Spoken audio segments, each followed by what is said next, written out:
안녕하세요. 건가파 시인입니다.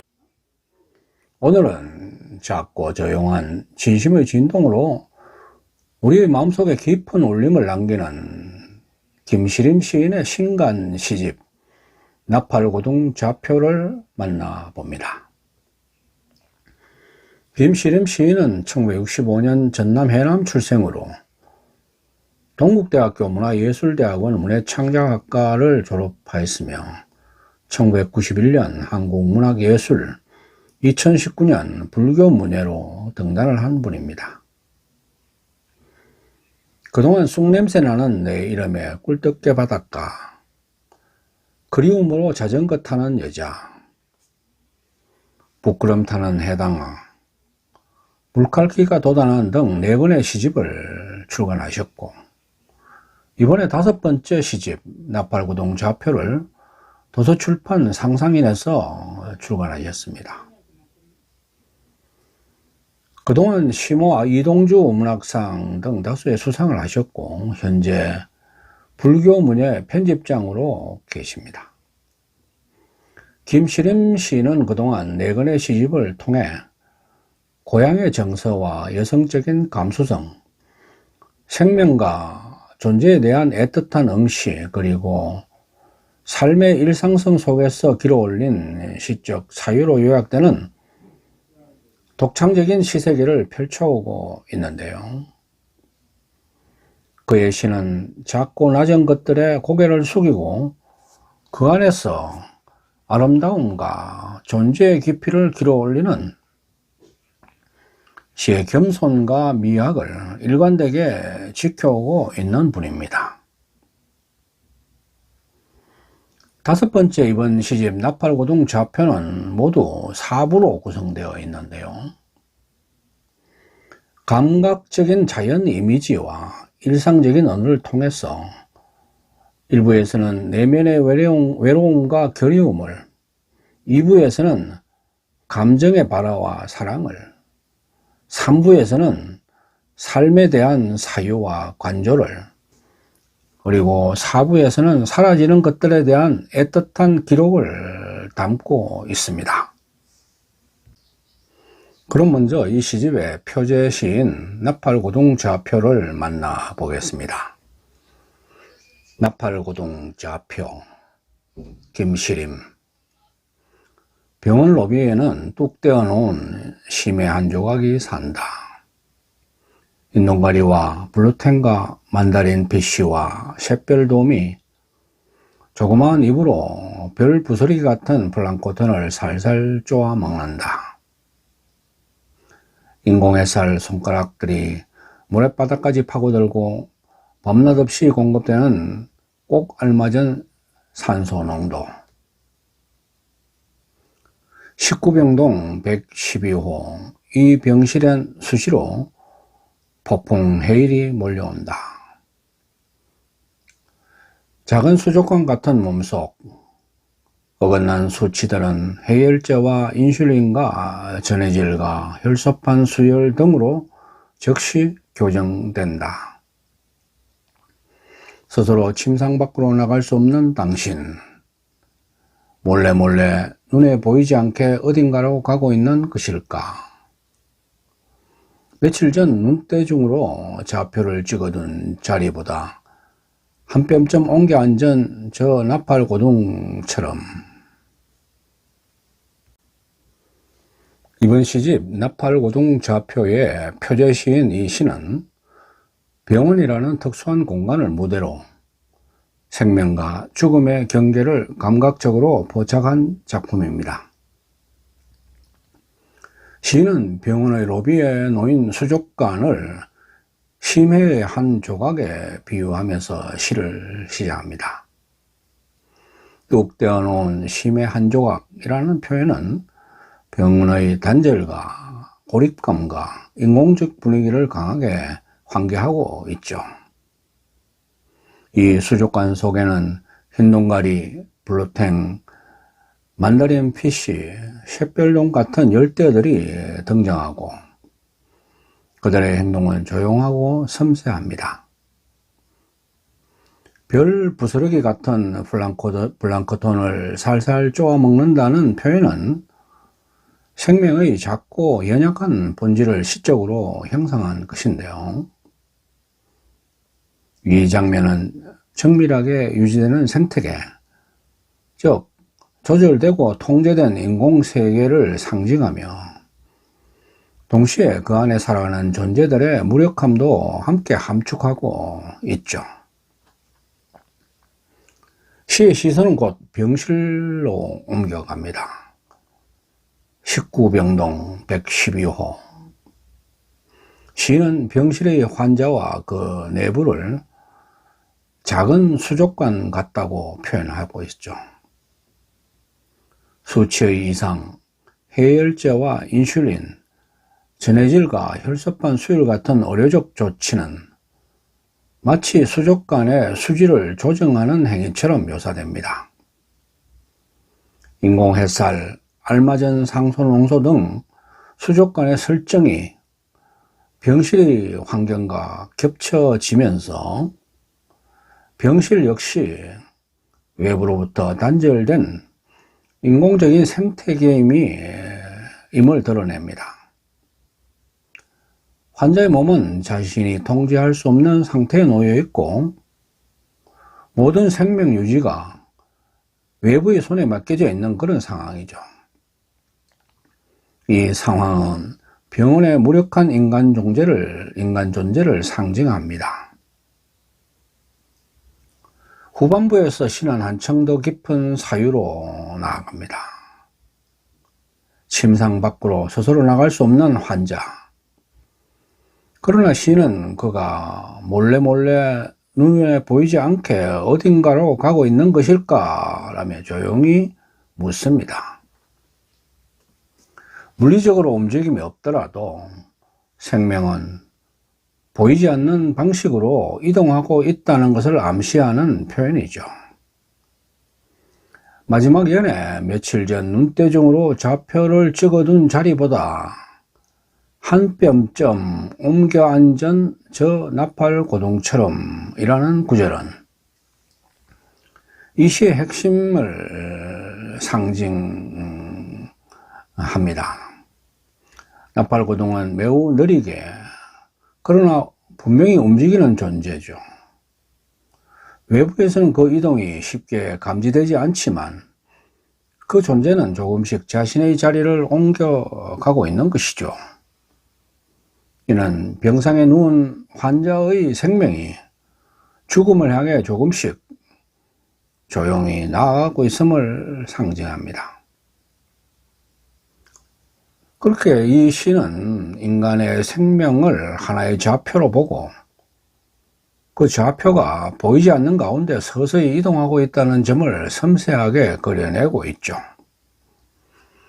병원의 차가운 기계적인 공간과 수족관의 따스하고 조용한 쉼의 이미지가 중첩되며 시 전체에 정적이고도 서글픈 정서가 잔잔히 흐릅니다. 환자의 상황을 외부에서 재촉하거나 드러내지 않고 차분한 언어로 조명하면서 시인은 오히려 더 깊은 애도의 연민의 감정을 전달하고 있죠.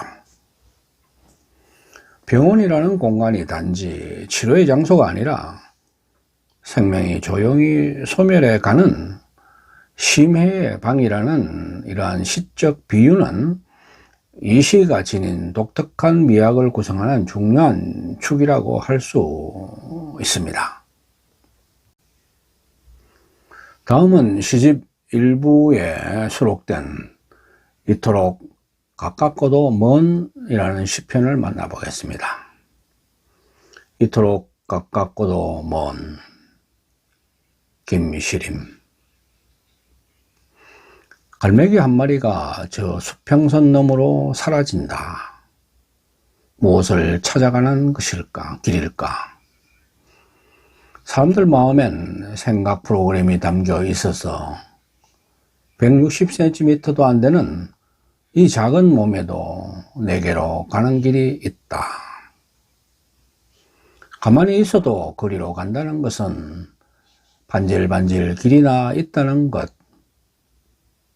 한아름의 그리움이 별빛과 사랑눈과 새소리와 천둥번개로 쌓인 그 길 위에 서면 나는 그만 하늘과 심장 맞대고 한 호흡하는 먼 바다 외줄 수평선, 내 몸이 심하게 출렁거리는 날, 돌아오는 길을 잃고 헤매기도 하는 가깝고도 먼 길. 이 시편은 사랑, 그리움, 존재의 길에 대한 시적 성찰을 담고 있는 작품인데요. 눈에 보이지 않는 마음의 거리와 내면의 여행을 시적으로 잘 형상하고 있는 작품이죠. 시의 도입부는 수평선을 향해 날아가는 갈매기로 시작됩니다. 갈매기 한 마리가 저 수평선 너머로 사라진다. 무엇을 찾아가는 길일까? 성경 후정의 관점에서 보면 경에 해당하는 이 구절은 사라짐과 이별, 여정을 상징하며 동시에 그리움의 대상, 너를 찾아가는 길로 언유됩니다. 수평선 너머는 물리적인 경계인 동시에 감정적인 경계이며 접근할 수 없는 공간으로 그려지고 있죠. 사람들 마음엔 생각 프로그램이 담겨 있어서 160cm도 안 되는 이 작은 몸에도 내게로 가는 길이 있다. 이 구절은 인간의 마음 속에는 무의식적 또 혹은 운명적인 어떤 연결해로 적 그리움으로 향하는 내면의 프로그램이 있다는 철학적 사유를 담고 있죠. 160cm도 안 되는 작은 몸이라는 구체적인 서술은 작은 몸짓에도 큰 그리움이 깃들 수 있음을 상징하며 이는 보편적인 인간 조건에 대한 사유로 확장됩니다. 가만히 있어도 거리로 간다는 것은 반질반질 길이 나 있다는 것. 이 구절은 무의식적으로 향하는 마음의 길을 묘사합니다. 이 길은 반질반질하다고 표현되는데 이는 오랜 시간 그리움이 쌓여 다져진 감정의 길을 아주 감각적으로 잘 보여주고 있죠. 생각하지 않아도 가닿는 길은 사랑이나 집착, 깊은 연민의 방향성과도 닿아 있습니다. 방향성에도 닿아 있습니다. 별빛과 사랑눈과 새소리와 천둥 번개로 쌓인 그 길 위에 서면 이라는 구절에서는 그리움의 길을 구성하는 감각적 요소들이 등장하고 있죠. 별빛은 희망을, 사랑눈은 쓸쓸함을, 새소리는 생명을, 천둥 번개는 어떤 감정의 폭발을 보여주고 있는데 이를 통해 하나의 정서의 풍경화를 그려냅니다. 이는 단순한 길이 아닌 감정의 기억이 쌓인 시간의 길임을 의미하고 있죠. 나는 그만 하늘과 심장 맞대고 한 호흡하는 먼 바다 외줄 수평선. 이 시의 절정에 해당하는 이 구절에서는 자아가 그리움과 동일시되는 순간을 잘 보여줍니다. 하늘과 심장 맞대고는 곧 우주의 거대한 침묵과 내면의 고요함이 마주하는 지점이며 이때 자아는 외줄 수평선으로 환원되고 있는 것입니다. 이 수평선은 모든 방향성이 사라진 외로움의 선 혹은 존재의 가장자리일 수도 있을 것입니다. 내 몸이 심하게 출렁거리는 날, 돌아오는 길을 잃고 헤매기도 하는 가깝고도 먼 길. 이 마지막 구절은 그리움이 지나쳐 자신을 잃어버리는 날을 고백하고 있죠. 물리적으로는 가깝지만 심정적으로는 가깝고도 먼 길은 곧 사랑의 역설, 마음의 거리, 존재의 불확실성을 나타내고 있습니다. 이는 곧 이 시의 제목의 의미를 되새기게 하죠. 이 시는 이렇게 가만히 있어도 너를 향해 가는 마음, 그 무의식적이고도 절실한 그리움의 본질을 시적인 언어로 아주 섬세하게 그려낸 작품입니다. 말로 설명되지 않는 감정의 길을 독자에게 조용히 그러나 아주 깊이 전달하고 있는 명편이죠. 김시림 시인의 시집에는 이 두 편 외에도 깊은 울림을 주는 시편이 다수 수록되어 있는데요. 어시들 중에는 아주 감동적인 구절도 적지 않습니다. 몇 작품의 그 감동적인 구절을 만나보면요. 한 번도 뵌 적 없는 당신이 지상을 떠나가고 있을 때 나는 에릭 시걸의 소설 특별한 만남을 읽고 있었습니다. 당신의 서랍장에 나오는 한 구절인데요. 타인의 죽음을 책을 읽는 일상 속에서 맞닥뜨린 장면이죠. 이 장면은 삶과 죽음이 서로 스며드는 지점을 암시하면서 특별한 만남이라는 소설 제목이 우연히 겹친 인연의 기묘함을 담아냅니다. 나도 저들처럼 작은 선물로 와서 이 지구 행성 좌판에 명찰을 내걸고 무수히 시행착오해가며 삐뚤빼뚤 오타투성이로 살고 있네. 삐뚤빼뚤 팻말이라는 시의 한 부분인데요. 시는 완벽하지 않은 인간의 삶을 오타투성이에 비유하고 있습니다. 누구나 불완전한 존재임을 인정하는 태도로 보이고 있는데요. 지구행성 좌판에 명찰을 내걸고 살아간다는 표현은 삶을 하나의 임시자리이자 역할의 무대로 보면서 그 안에 우리가 수행하는 실수의 가치와 아름다움을 포착하고 있습니다. 줄 한번 탁 놓아버리면 곧장 모두가 제 집일 텐데 방아착 참 어렵나 봅니다. 수직의 몸짓이란 제목의 작품의 한 구절인데요.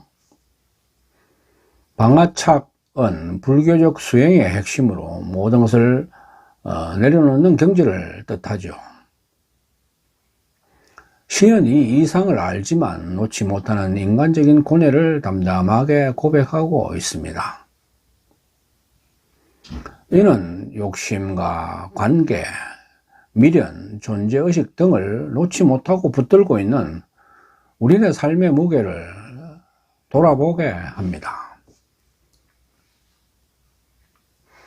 이제는 우리가 아니어서 두 개의 발자국만이 나를 따라온다. 두 개의 발자국은 어디로 갔나? 라는 시편의 한 부분인데요.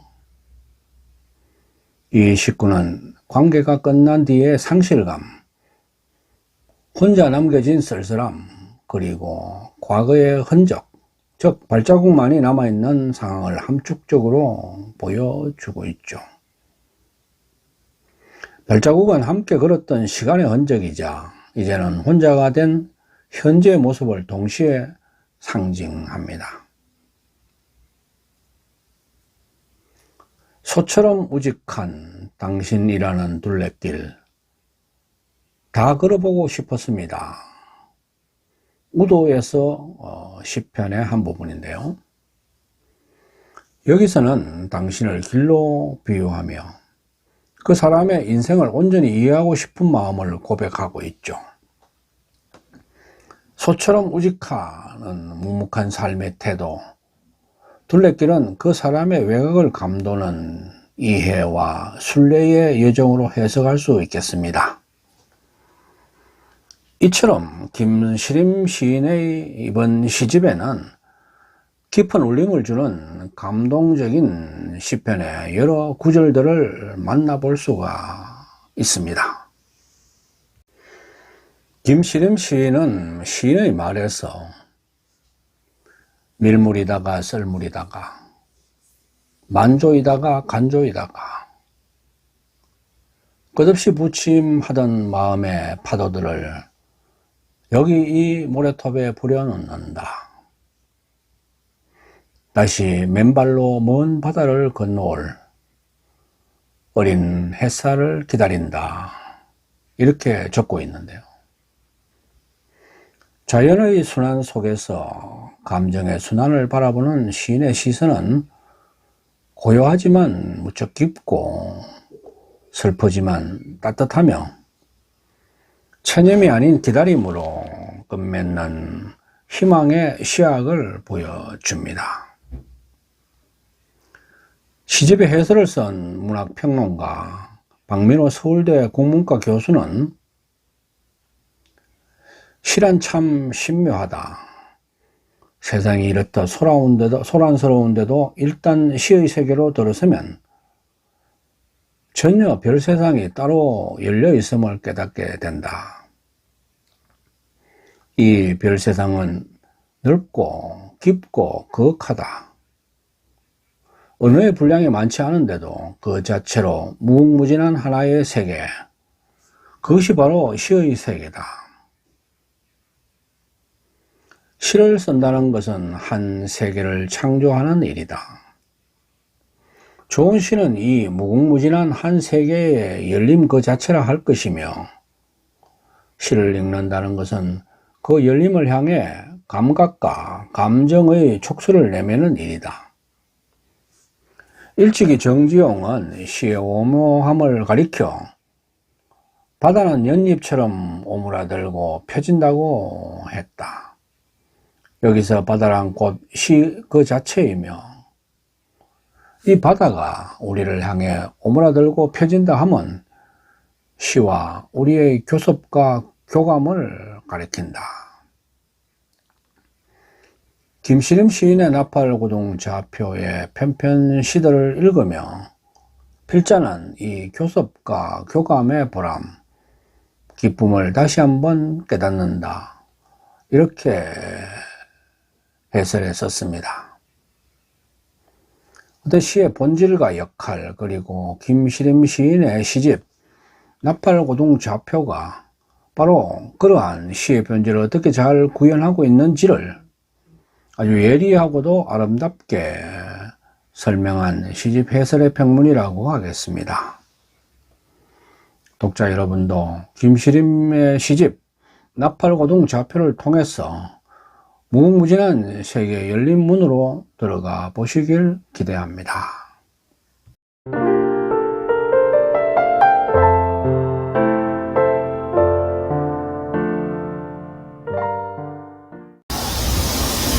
아직까지 금가파TV를 구독하지 않으신 분은 지금 바로 붉은색 구독 버튼과 좋아요, 엄지척, 그리고 종 모양의 알람 설정을 해주시면 감사하겠습니다.